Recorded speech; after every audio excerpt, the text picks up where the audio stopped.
نہیں ہے۔ دار ایسا گھر جس میں رات گزارنا شرط نہیں ہے، بیت ایسا گھر ہے جس میں رات گزارنا شرط ہے۔ باتا یبیتو بیتن، ایسا گھر جس میں رات گزاری جائے۔ تو اللہ جب بھی کہتا ہے، جب بھی کہتا ہے، دار اللہ نہیں کہتا، بیت اللہ کہتا ہے، اور بیت میں رات گزارنا شرط ہے۔ اچھا اگر وہ آ جائے تو وہ نہیں رہتا، آ جائے تو وہ نہیں رہتا۔ اچھا وہ آ سکتا ہے، اگر آ جائے تو جہاں سے آئے گا اب وہاں نہیں رہتا، اب جہاں سے آئے اب وہاں نہیں رہتا۔ اچھا جہاں آئے اس کا مطلب ہے پہلے وہاں نہیں تھا،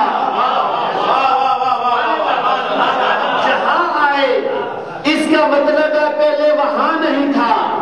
جو ایک جگہ ہو دوسری جگہ نہ ہو ہم اس کو اللہ نہیں مانتے، جو آ جائے چلا جائے ہم اسے اللہ نہیں مانتے۔ اچھا وہ علی کل شیء قدیر ہے، وہ پہلے سے ہر جگہ پہ موجود ہے، وہ پہلے سے ہی وہاں موجود ہے، اس نے رات گزار دی تو یہ بیت اللہ بن گیا۔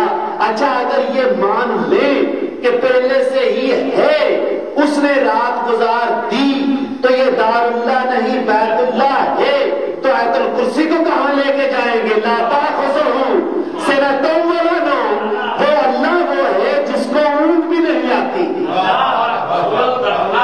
وہ اللہ تو وہ ہے کہ جس کو اونگ تک نہیں آتی۔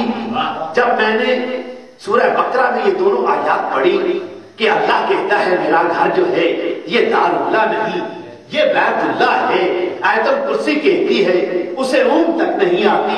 اساتذہ سے جا کر پوچھا کہ بتائیے کہ اس کا مقصد کیا ہے، اس کا مطلب کیا ہے کہ بیت اس گھر کو کہا جاتا ہے جس گھر میں رات گزاری جائے؟ کیا یہ بیت اللہ نہیں یا دار اللہ نہیں یا رات گزارنا شرط نہیں؟ یا رات گزارنا شرط نہیں؟ تو استاد اساتذہ نے بس ایک ہی جواب دیا کہ قرآن کو پھر پڑھ، غور سے پڑھ، قرآن میں ہی تو ارشاد ہوتا ہے وَمَا تَشَاءُونَ إِلَّا أَن يَشَاءَ اللَّهُ، کہ خالق کائنات نے اپنی اس کائنات میں کچھ ایسی ہستیاں خلق کر رکھی ہیں جن کے کرنے کو اپنا کرنا قرار دیتا ہے، جن کے کہنے کو اپنا کہنا قرار دیتا ہے۔ کرتے وہ ہیں کہتا ہے میں نے کہا، کرتے وہ ہیں کہتا ہے میں نے کیا، کہتے وہ ہیں کہتا ہے میں نے کہا۔ یتیم کو پالتے وہ ہیں کہتا ہے میں نے پالا۔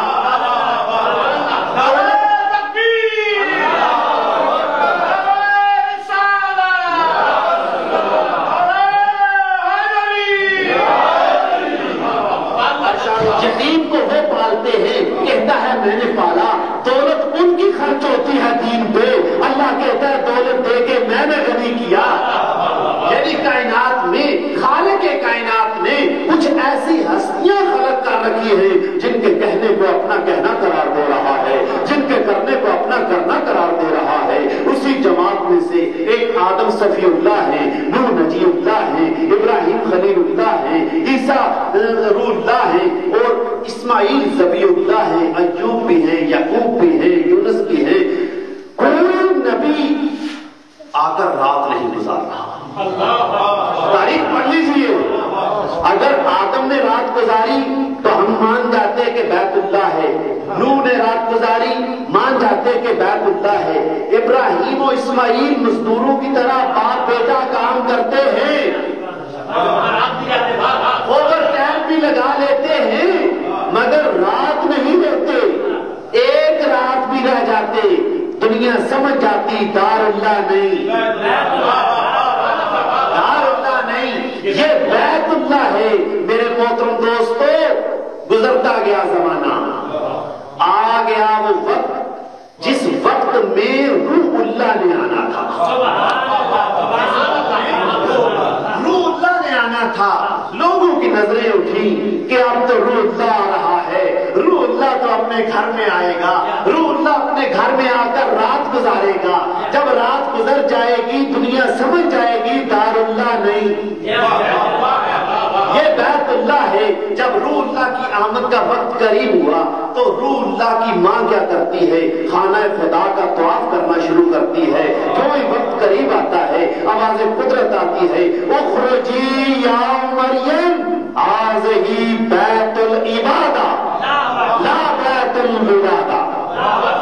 اے مریم یہاں سے چلی جاؤ، یہ ولادت کا گھر نہیں ہے، یہ عبادت کا گھر ہے، یہ ولادت خانہ نہیں ہے، یہ عبادت خانہ ہے۔ آواز قدرت تھی، حضرت مریم اللہ کا حکم مانتے ہوئے بیت اللہ سے باہر نکلتی ہے، خانہ خدا سے باہر نکلتی ہے۔ میرے اللہ، اگر روح اللہ آ جاتا دنیا سمجھ جاتی کہ یہ دار اللہ نہیں ہے، یہ بیت اللہ ہے۔ تو دوستو گزرتا گیا زمانہ، میں نے بڑی جلدی سے زمانہ گزار دیا ہے، گزرتا گیا زمانہ، طلوع ہو گیا وہ چاند جس چاند میں کمرے امامت طلوع ہونا تھا، امامت طلوع ہونا تھا۔ محترم دوستو گزرتا گیا زمانہ، رجب کا چاند طلوع ہوا، فاطمہ بنت اسد گھر سے چلتی ہیں، آتی ہیں، دیکھتی ہیں تالا لگا ہوا ہے، تالا دیکھ کے موجز نما امام کی ماں ہے، تالے پہ ہاتھ رکھتی تالا کھل جاتا، دروازے کو حکم دیتی دروازہ کھل جاتا، چاہتی تو گھر سے چابیاں لے کر آ سکتی تھی۔ واقعات آپ کے ذہن عالی میں محفوظ ہیں، مگر جن پہلوؤں کو میں چھیڑنا چاہتا ہوں ان کو چھیڑ کر آگے چلنا چاہتا ہوں تاکہ پتہ چل جائے کہ قرآن کی فضیلت ہر کوئی مانتا ہے، وارثان قرآن کی فضیلت کیا ہے۔ چاہتی تو گھر سے چابی لے کر آ سکتی تھی، چابی نہیں لے کر آئی، موجز نما امام کی ماں ہے، چاہتی تالے پہ ہاتھ رکھتی تالا کھل جاتا، دروازے کو حکم دیتی دروازہ کھل جاتا، چابی کا نہ جانا، تالے کو حکم نہ دینا، دروازے کو حکم نہ دینا، بالفاظ دیگر تالے کا نہ کھلنا، دروازے کا نہ کھلنا اور دیوار کعبہ کا شک ہو جانا، مخدومہ کا اندر داخل ہو جانا، اس بات کا اعلان کر رہا ہے کہ دنیا والوں آؤ دیکھو، وارثان قرآن وہ ہوتے ہیں جو فضائل کے محتاج بھی ہوتے، فضائل وارثان قرآن کے محتاج ہوتے ہیں۔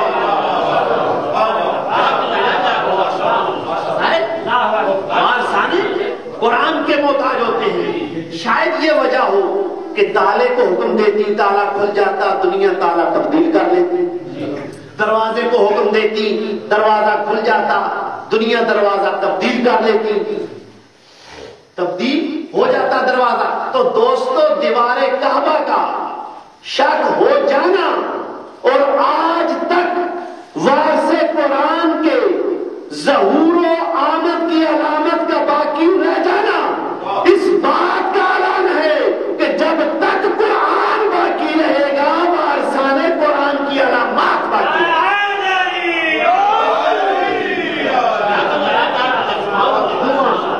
طواف کرتے کرتے کرتے، میں سارا واقعہ نہیں پڑھنا چاہتا، واقعہ آپ کو یاد ہے، طواف کرتے کرتے کرتے دیوار کعبہ سے ٹیک لگا کے کھڑی ہو جاتی ہے اور بارگاہ خداوندی میں عرض کرتی ہے، میرے اللہ تو جانتا ہے کہ میں تجھ پہ ایمان رکھتی ہوں۔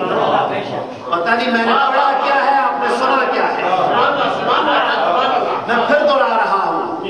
مخدومہ کہتی ہے، میرے اللہ تو جانتا ہے، دنیا جانے نہ جانے، دنیا مانے نہ مانے، میرے اللہ تو جانتا ہے کہ میں تجھ پہ ایمان رکھتی ہوں، تو یہ بھی جانتا ہے میں تیرے انبیاء پہ ایمان رکھتی ہوں، تو یہ بھی جانتا ہے میں تیرے ملائکہ پہ ایمان رکھتی ہوں، تو یہ